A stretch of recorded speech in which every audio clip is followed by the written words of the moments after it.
बोलो भारत माता की बाबा साहेब अंबेडकर ಅವರಿಗೆ ಪ್ರಸ್ತಾವನೆ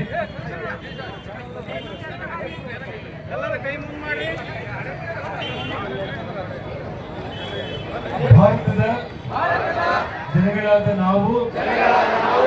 ಭಾರತವನ್ನು ಒಂದು ಸಾರ್ವಭೌಮ ಸಮಾಜವಾದಿ ಸರ್ವಧರ್ಮ ಸಮಭಾವದ ಪ್ರಜಾಸತ್ತಾತ್ಮಕ ಗಣರಾಜ್ಯವಾಗಿ ರಚಿಸಲು ಮತ್ತು ಅದರ ಸಮಸ್ತ ನಾಗರಿಕರಿಗೆ ಸಾಮಾಜಿಕ ಆರ್ಥಿಕ ಮತ್ತು ರಾಜಕೀಯ ನ್ಯಾಯ ವಿಚಾರ ಅಭಿವ್ಯಕ್ತಿ ವಿಶ್ವಾಸ ಧರ್ಮಶ್ರದ್ಧೆ ಮತ್ತು ಉಪಾಸನಾ ಸ್ವಾತಂತ್ರ್ಯ ಸ್ಥಾನಮಾನ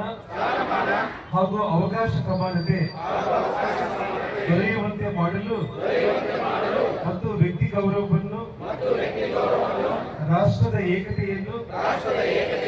ಹಾಗೂ ಅಖಂಡತೆಯನ್ನು ಸುನಿಶ್ಚಿತಗೊಳಿಸಿ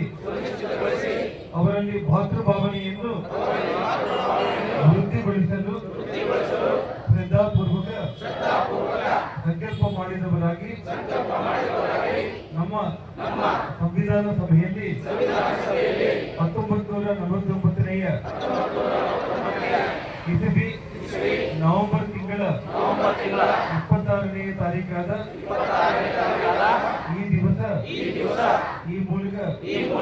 ಈ ಸಂವಿಧಾನವನ್ನು ಅಂಗೀಕರಿಸಿ ಅಧಿನಿಯಮಿಸಿ ಅರ್ಪಿಸಿಕೊಂಡಿದ್ದೇವೆ. ಧನ್ಯವಾದಗಳು.